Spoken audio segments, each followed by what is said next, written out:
Good morning guys. आज हम लोग पढ़ने वाले हैं 4 सितंबर के करंट अफेयर। इसमें जो भी इंपॉर्टेंट क्वेश्चंस होंगे उसको हम लोग इस वीडियो में कवर करेंगे और साथ ही साथ प्रीवियस डे के क्वेश्चन का रिवीजन करेंगे।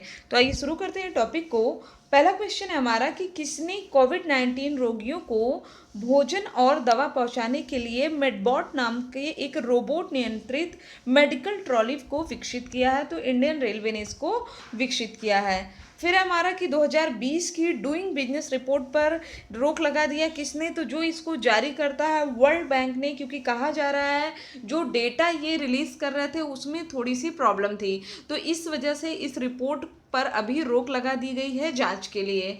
अगला क्वेश्चन हमारा कि किसने भारतीय नौसेना के चीफ ऑफ मटेरियल का पदभार संभाला है, तो इनका नाम है वाइस एडमिरल SR शर्मा। ठीक। अगला है हमारा कि भारत का पहला खिलौना क्लस्टर कहाँ पे स्थापित किया जा रहा है, तो कर्नाटक में भारत का पहला खिलौना क्लस्टर स्थापित किया जा रहा है। नेक्स्ट है हमारा दुनिया का सबसे बड़ा सोलर ट्री कहाँ पे स्थापित किया गया है, तो पश्चिम बंगाल में दुनिया का सबसे बड़ा सोलर ट्री स्थापित किया गया है। अगला क्वेश्चन है हमारा ब्रिटिश ड्राइवर लुइस हैमिल्टन ने निम्न में से किस रेस को जीत करके इस साल की 5वीं ट्रॉफी अपने नाम किया है, तो बेल्जियम ग्रैंड प्री को जीत करके इन्होंने इसे अपने नाम किया है। अगला हमारा प्रेस ट्रस्ट ऑफ इंडिया के नए अध्यक्ष कौन बने हैं, तो अवीक सरकार बने हैं प्रेस ट्रस्ट ऑफ इंडिया के नए अध्यक्ष। नेक्स्ट क्वेश्चन है हमारा भारत के नए चुनाव आयुक्त से कि इसका पदभार किसने ग्रहण किया है, तो राजीव कुमार, जो कि हमारे वित्त सचिव भी रह चुके हैं, और इन्होंने किसका स्थान लिया है, तो अशोक लवासा का स्थान लिया है। कुछ टाइम पहले अशोक लवासा ने इस्तीफा दे दिया था अपने पद से। क्यों? क्योंकि इनको ADB का उपाध्यक्ष बनाया जा रहा है। ठीक, चलिए। फिर हमारा लेबनान के नए प्रधानमंत्री के रूप में किसे नियुक्त किया गया, तो मुस्तफ़ा अदीब को। वहाँ पे जब से विस्फोट हुआ था बेरूत बंदरगाह पे, उसके बाद से वहाँ के प्रधानमंत्री ने इस्तीफा दे दिया और बाद में मुस्तफ़ा अदीब, जो कि यहाँ पे राजदूत भी रह चुके हैं, ठीक, तो उनको बनाया गया है वहाँ का प्रधानमंत्री। ठीक। अगला हमारा 2020-21 की पहली तिमाही में GDP में कितनी गिरावट हुई है, तो 23.9% की गिरावट हुई है। और अगर हम लोग एक सिनेरियो देखें तो G7 में सबसे ज़्यादा गिरावट कहाँ पे हुआ है, भारत में। और इसको अगर हम लोग बात करें कि रिकवर करने में कितना टाइम लगेगा, तो 2 से 3 साल लग जाएंगे इसको रिकवर करने में, मतलब ये क्वार्टरली रिकवर नहीं हो पाएगा। ठीक, चलिए। अच्छा, ये क्वार्टर GDP आया है, तो आपको पता होना चाहिए कि जो क्वार्टरली GDP का मापन शुरू हुआ कब से हुआ है, 1996 से हुआ है। इसके पहले GDP ईयरली ही काउंट होती थी। ठीक, चलिए। अब पहला क्वेश्चन है हमारा भारत रूस संबंध से। ठीक है, तो पहली बात तो एक चीज आप जान लीजिए भारत और रूस के संबंध में कि भारत जो अपना पहला अंतरिक्ष मिशन लॉन्च कर रहा है, मिशन गगनयान, इसमें भारत अपने अंतरिक्ष यात्री, जिसे कि हम लोग व्योमनॉट के नाम से जानते हैं, इनको अंतरिक्ष में भेजेगा अपनी स्पेस एजेंसी इसरो के थ्रू। तो एक चीज क्या समझ में आई कि अभी तक भारत ने अपनी स्पेस एजेंसी के थ्रू किसी भी अंतरिक्ष यात्री को स्पेस में नहीं भेजा। ठीक, तो इसके जो वैज्ञानिक होंगे जो अंतरिक्ष में जाएंगे उनको प्रशिक्षण कौन दे रहा है, उसमें प्रशिक्षण रशिया दे रहा है। ये याद रखिएगा, इंपॉर्टेंट पॉइंट है। ठीक, चलिए अब शुरू करते हैं।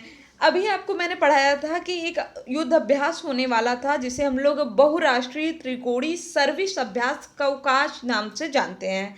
ठीक, कुछ टाइम पहले रशिया ने अनाउंसमेंट किया कि इस युद्धाभ्यास का आयोजन किया जाएगा। ठीक है, अप्रोक्स आई थिंक 17 सितंबर में स्टार्ट होने वाला था, लेकिन भारत को भी उसमें इनविटेशन दिया गया, भारत ने शामिल होने से मना कर दिया। अब रशिया क्या है, एक सुप्रीम पावर है, आपने मना किया और यहाँ पे क्या है, एक युद्ध अभ्यास में भारत ने मना किया और इसके साथ साथ दूसरे युद्ध अभ्यास को शुरू करने के लिए कहा है, जो कि 4 से 5 सितंबर के बीच में होगा। कौन सा, मैं बार बार आपको पढ़ा चुकी हूँ कि इंद्र नाम का युद्ध अभ्यास होता है किसके बीच, भारत और रूस के बीच। तो भारतीय नौसेना और रशियन नौसेना के बीच अंडमान एवं निकोबार द्वीप समूह के पास द्विपक्षीय युद्धाभ्यास होगा।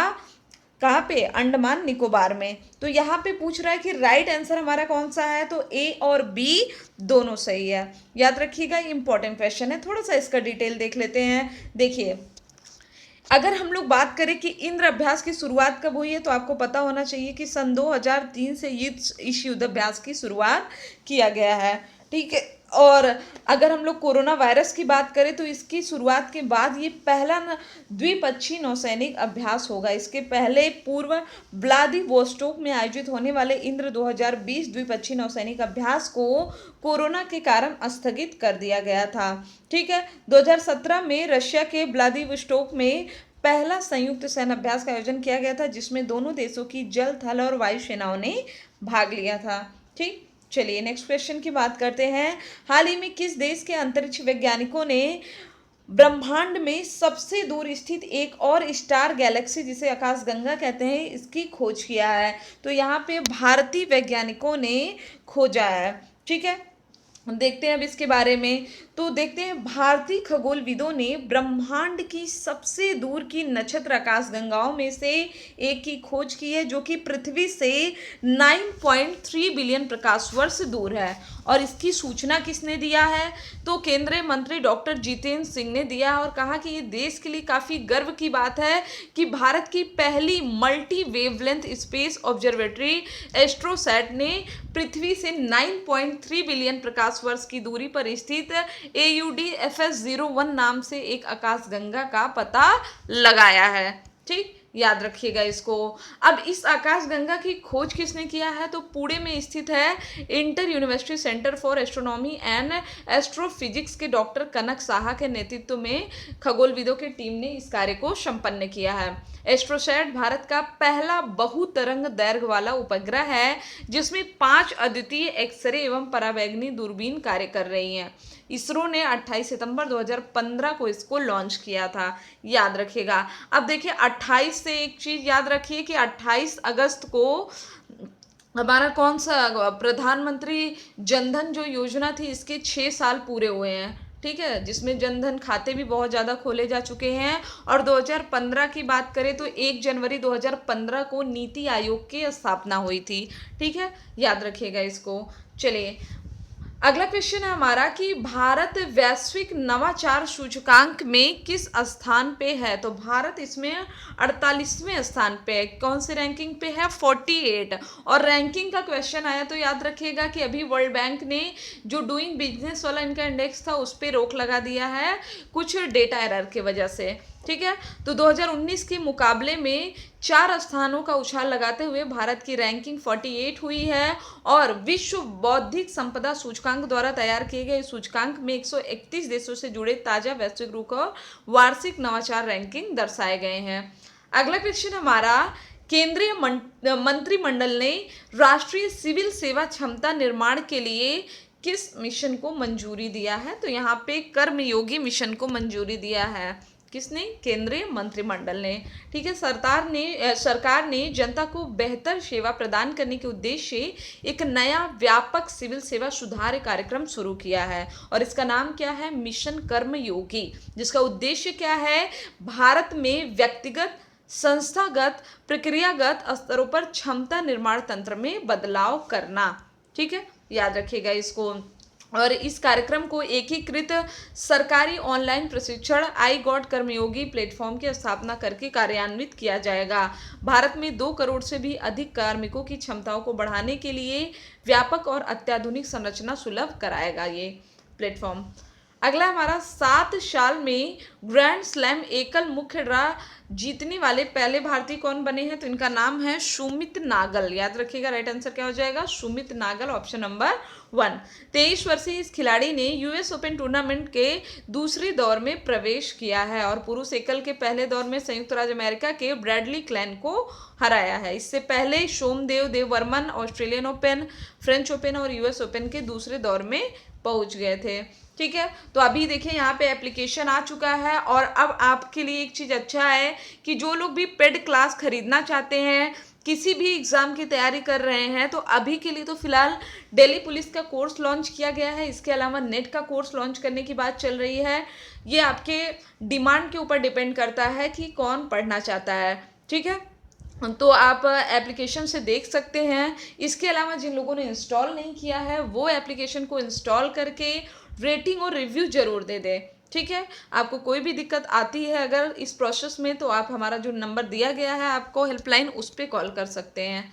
चलिए अगला क्वेश्चन हमारा कि भारत ने समुद्री सुरक्षा और सहकारिता पर किस देश के साथ एक आभासी बैठक किया है। तो चलिए मैं आपको थोड़ा सा हिंट देती हूँ। इस देश को अभी अभी मुक्त किया गया है, पोलियो मुक्त किया गया है। तो बताइए कौन सा देश है। नाइजीरिया है। ठीक है, काफ़ी लोग सोचने लगे होंगे, यहाँ पे मैं अभी 2-3 दिन पहले ही आपको पढ़ाया था। नाइजीरिया एक कंट्री है जिसके साथ भारत ने एक आभासी बैठक किया है। इसमें राजनीतिक सुरक्षा, आर्थिक और रक्षा सहयोग पर भी चर्चा की जाएगी। और अगर हम लोग नाइजीरिया की बात करें तो अफ्रीका में नाइजीरिया भारत का सबसे बड़ा व्यापारिक भागीदार भी है, जिसकी राजधानी क्या है, आबूजा इसकी राजधानी है। और यह पश्चिमी अफ्रीकी देश है। यहाँ पे देखिए अफ्रीका में अंतिम देश नाइजीरिया के पोलियो मुक्त होते ही पूरे महाद्वीप को 25 अगस्त 2020 को पोलियो मुक्त घोषित कर दिया गया। और 4 दशक पहले अभी अफ्रीका ने चेचक को पूरी तरह से खत्म किया। अब देखिए आप देखेंगे ना, अफ्रीका क्या है, यहाँ पे बहुत सारी बीमारियां होती हैं। ठीक है, कुछ तो यहाँ का जो इन्वायरमेंट है इसकी वजह से। इसके अलावा आपको पता है 25 अप्रैल को हम लोग क्या मनाते हैं, मलेरिया दिवस के रूप में मनाते हैं। और सबसे ज़्यादा अगर आप देखेंगे मलेरिया के कारण किसी देश में मृत्यु होती है बच्चों की, तो कहाँ पे होती है, अफ्रीका में होती है। और इसके लिए पिछले साल बोले तो 25 अप्रैल 2019 को एक वैक्सीन लॉन्च की गई है, आरटीएसएस। अभी तक मलेरिया की कोई वैक्सीन नहीं बनी थी। आरटीएसएस को कहाँ पे लॉन्च किया गया है, अफ्रीका में लॉन्च किया गया है। ठीक है, याद रखिएगा, काफ़ी इंपॉर्टेंट फैक्ट है। नेक्स्ट है हमारा, किस राज्य में सी प्लेन सेवा को शुरू किया गया है, जो कि अक्टूबर में शुरू किया जाएगा। चलिए हिंट देती हूँ। विश्व की सबसे ऊंची प्रतिमा है वहाँ पे, 182 मीटर ऊंची है। और ये विश्व की सबसे ऊंची प्रतिमा है। और इस दिन को हम लोग एकता दिवस के रूप में मनाते हैं। समझ गए होंगे आप सब लोग। ये कौन सा राज्य हमारा, गुजरात है। ठीक है, गुजरात में कई चीज़ें हैं, जैसे गुजरात की अगर हम लोग बड़ोदरा की बात करें तो भारत की पहली रेल यूनिवर्सिटी है। इसके अलावा विश्व का सबसे बड़ा स्टेडियम कहाँ पे है, गुजरात के अहमदाबाद में है। ठीक है, और जो तीसरा सबसे, क्योंकि ऑस्ट्रेलिया वाला पहले था सबसे बड़ा स्टेडियम, जब गुजरात का अहमदाबाद स्टेडियम बना तो वो सेकंड नंबर पे आ गया। इसके अलावा विश्व का तीसरा सबसे बड़ा स्टेडियम बन रहा है राजस्थान की कैपिटल जयपुर में। वही जयपुर जिसको पिछले साल विश्व विरासत स्थल की सूची में सम्मिलित किया गया है। ठीक, तो यहाँ पे शी प्लेन की सेवा भी शुरू की जाएगी, कब, 31 अक्टूबर से। ठीक है, राष्ट्रीय एकता दिवस बोले तो सरदार वल्लभ भाई पटेल की जयंती पर। अच्छा, 31 अक्टूबर का ये जो दिन है, डेट है, ये हमारे लिए काफ़ी इंपॉर्टेंट है, क्योंकि लास्ट ईयर 31 अक्टूबर को जम्मू कश्मीर और लद्दाख को 2 अलग अलग केंद्र शासित प्रदेश बनाया गया था। ठीक, तो याद रखिएगा इसको। गुजरात में पर्यटन को बढ़ावा देने के लिए साबरमती रिवर फ्रंट और केवड़िया कॉलोनी के बीच सी प्लेन की सुविधा शुरू होगी, जो कि स्टैचू ऑफ यूनिटी तक सी प्लेन का सफर तय कर सकेंगे। अहमदाबाद के रिवर फ्रंट और स्टैचू ऑफ यूनिटी के बीच समुद्री विमान की गति 170 किलोमीटर प्रति घंटा हो सकती है। ठीक, और 19 सीटर है ये सी प्लेन, जो कि हर रोज 4 उड़ान भरेगा। और प्रति व्यक्ति इसका किराया कितना, 4800 है। ठीक, अब क्या है कि यहाँ पे जो भी मगरमच्छ थे इनको पकड़ करके अलग रखा जा रहा है, ताकि अगर ये सी प्लेन चले तो कोई भी हार्म ना हो मगरमच्छ को। ठीक, याद रखिएगा इसको। और गुजरात चुनाव में जब 2017 में नरेंद्र मोदी सी प्लेन में बैठकर अहमदाबाद में साबरमती रिवर फ्रंट से उड़े थे, ये याद रखिएगा इसको भी। सी प्लेन क्या है, तो जो पानी में उतर सकता है उसे हम लोग कहते हैं सी प्लेन। सबसे पहले 1898 में ऑस्ट्रेलिया के विल्हेम क्रस्ट द्वारा बनाया गया था। गुजरात की बात कर रहे हैं तो गुजरात के सीएम हैं विजय रूपानी, और यहाँ पे राज्य मंत्री हरदीप सिंह पुरी, और राज्यपाल हैं आचार्य देवव्रत। ठीक है, याद रखिएगा। अगला हमारा, कोरोना महामारी के दौरान संसद का मानसून सत्र कब से होगा। तो यहाँ पे 14 सितंबर से शुरू होगा संसद का मानसून सत्र। आपको पता होना चाहिए कि संसद हमारे संविधान के किस आर्टिकल में दिया गया है, 79 में संसद दिया गया। और बताया गया है कि लोकसभा, राज्यसभा और राष्ट्रपति के मिलने पर क्या बनता है, संसद बनता है। ठीक है, और संसद में 3 सत्र होते हैं, बजट का होता है, मानसून का होता है, शीतकालीन। कोरोना की वजह से जो चीज़ें थोड़ा सा आगे पीछे चल रही हैं, अदरवाइज बजट वाला फरवरी से मई होता है, मानसून जुलाई से अगस्त, और शीतकालीन नवंबर दिसंबर होता है। ठीक है, तो संसद के अंतिम बजट सत्र को कोरोना की वजह से बीच में ही रोकना पड़ा था, और दोनों सदनों को 23 मार्च को स्थगित कर दिया गया था। ठीक है। लेकिन ये जो हमारा मानसून सत्र है ये 14 से लेकर के 1 अक्टूबर तक चलेगा। चलिए देखते हैं, केंद्र सरकार ने पबजी सहित कितने मोबाइल ऐप पे रोक लगा दिया है। तो यहाँ पे टोटल 118 मोबाइल ऐप पे रोक लगा दिया गया है। और मतलब पबजी पे रोक लगने से तो बहुत से लोग होंगे जो पढ़ाई की तरफ एक बार फिर से आएंगे, ठीक है, क्योंकि उनको लगता था कि वो जंग लड़ रहे हैं। ठीक, तो चलिए फिलहाल उनके दुख पे ऐसे हंसते नहीं हैं, आगे बढ़ते हैं। ठीक है, तो यहाँ पे भारत की संप्रभुता और अखंडता, देश की रक्षा, राष्ट्रीय सुरक्षा और सामाजिक व्यवस्था के लिए नुकसानदेह इसको समझा गया था। सिर्फ पबजी को नहीं, ओवरऑल 118 ऐप जो था इनको। ठीक, तो इसको याद रखिएगा। इसके साथ जो वी चैट था, वी चैट रीडिंग था, साइबर हंटर था, life after and war path, इन सभी को शामिल किया गया इसमें।